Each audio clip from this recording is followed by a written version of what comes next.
this time of Advent, I think, becomes so much richer, or at least it became a lot richer for me, once I knew the history of the Old Testament and the history of the prophets. Because, we hear so much from Isaiah during this time, and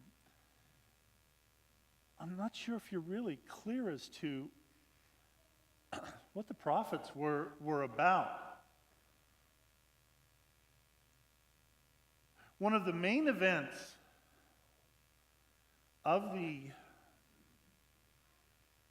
Hebrew people, of the Jewish people, prior to the time of Christ, was when the nation of Babylon, with their massive armies, they came in and they conquered the area where the Jews lived. There used to be two kingdoms, Israel in the north, Judah in the south. By this time, the only kingdom that was left was Judah. But Babylon conquered Judah, and it took all of the Jewish people into captivity. It took them back to Babylon. And they were somewhat in slavery, but certainly in exile for the next 50 years. And they were devastated by that, because they were supposed to be in their own country.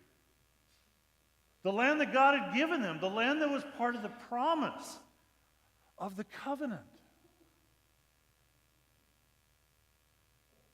that God made with the people through Moses on Mount Sinai. And so it's in this general time that we have most of the prophets appearing.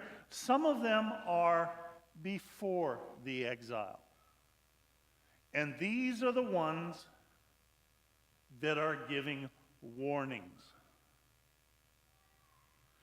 You people are not living up to the covenant.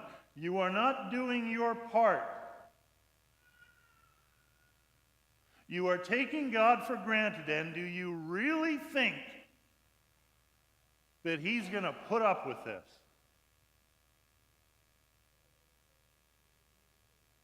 Okay, so kind of the fire and brimstone, shake your finger type of thing. And then, in fact, when they were taken into exile, then you have the message of some of the prophets who were just kind of saying, see, told you so.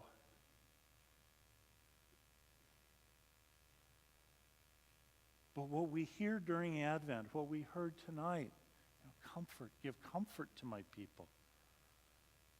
Let them know that their guilt is expiated, it's over. It's meant to be a message of hope, of reassurance.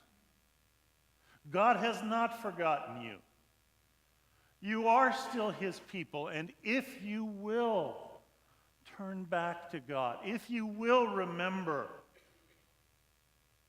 and follow God's law, then there will come a day of the Lord, a great day, when we will be restored, when things will be better than we can even imagine.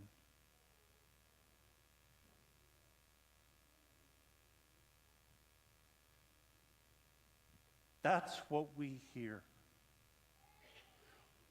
during Advent. It is a time for us to remember that these are people who were in exile for 50 years,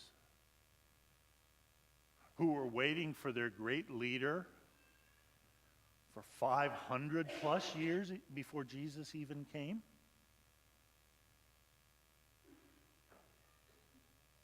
always with expectation. 500 years.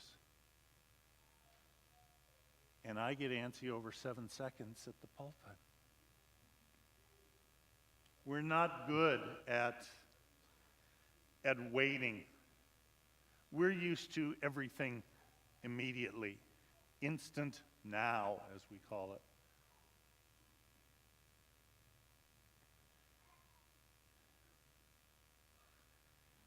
But in that 500 years,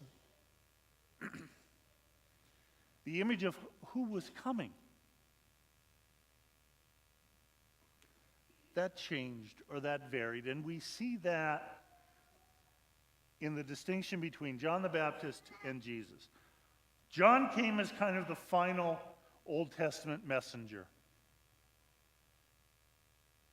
And from what the Gospels tell us, he was kind of a religious jerk. You know, he was a weirdo with his camel hair and his locusts and wild honey.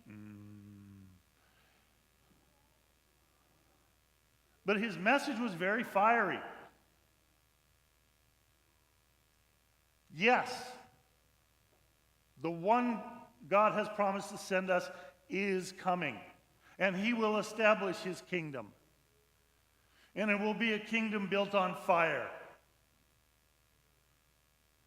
And anybody who doesn't get on board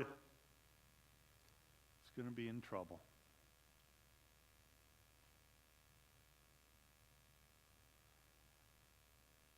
And then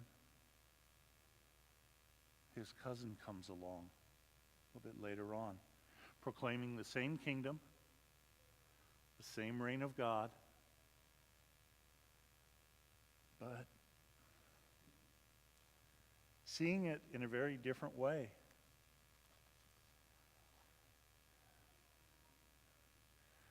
Once upon a time, there was a company that was in a bad way. The last 3 CEOs had been dummies. The company's stock had lost 60% of its value. Its market share had declined by 30%. Its bright people were leaving. Morale among the employees was at rock bottom. The worst part of the trouble was that the product they made was still the best on the market. But the previous leaders had been lazy and mean and had spent most of their time awarding themselves and their friends huge bonuses. They paid no attention to advertising or marketing. Finally, a new board was appointed at the stockholders' insistence. They fired the current CEO with a thunderous denunciation.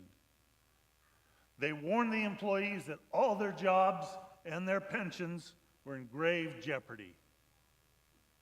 The workers were terrified. Finally, the new CEO arrived. He was expected to fire half the workers, cut back on expenses, and give the company the good shaking that everyone said it needed. Instead, he walked around the building, smiled at everyone, assured them that everyone would be all right, and that he didn't plan to fire anybody. Another fool, they said. Then he met with the union leaders to get their suggestions. They told him the truth, that the product was the best in the business. I thought so too, he said. Then he hired new marketing and advertising directors, brought in new advertising and public relations firms, and launched a very clever television campaign. By that time, everyone in the company admired him and worked hard for him. In 6 months, the company was well on its way to recovery. You catch more flies with honey, a top executive said of him, and added, mixing his metaphors, some nice guys finish first. And the new boss merely said, the fear of the Lord is the beginning of wisdom, but only the beginning. John came with the message of God is going to kick some tail. Jesus came with the message that the kingdom that God wants to establish is based on total love, acceptance, forgiveness, and healing. Advent's a good time for us to check ourselves.